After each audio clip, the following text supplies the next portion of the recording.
அடுத்து நமக்கு தேவைப்படுறது அப்படின்னு பார்த்தீங்கன்னா பச்சை கற்பூரம் வந்து தேவைப்படுது. இந்த பச்சை கற்பூரம் எங்கே இருக்குதோ அங்கே நிச்சயம் வந்து பண அவசியம் ஏற்படும். மேலும் இந்த புதன்கிழமை அப்படிங்கிறது புதன் பகவானுக்கு மட்டும் உகந்ததில்லைங்க, மகாவிஷ்ணுவுக்கும் உரிய ஒரு நாளாகவே கருதப்படுது.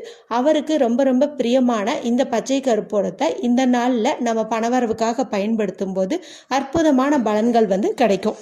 அடுத்து நமக்கு தேவைப்படுறது அப்படின்னு பார்த்தீங்கன்னா 5 ரூபாய் நாணயம் வந்து தேவைப்படுது. இந்த 5 ரூபாய் நாணயம் அப்படிங்கிறது பார்த்தீங்கன்னா குபேரருக்கு உரிய ஒரு நாணயம், மேலும் பணவசியத்தை ஈர்த்து கொடுக்கக்கூடிய ஒரு நாணயம். மேலும் இந்த 5ங்கிற எண் பார்த்தீங்கன்னா புதன் பகவானுக்கு உரிய எண்ணாகவும் கருதப்படுது. மேலும் வாராகி எண்ணெய் அப்படிங்கிறவங்களும் சப்த கன்னியர்களில் 5வதாக இருக்கக்கூடிய தாய் அப்படின்னு சொல்லலாம். மேலும் இந்த பஞ்சமி திதி அப்படிங்கிறது அமாவாசை மற்றும் பௌர்ணமி முடிந்து வரக்கூடிய ஒரு 5வது திதி அப்படின்னு வந்து சொல்லலாம்.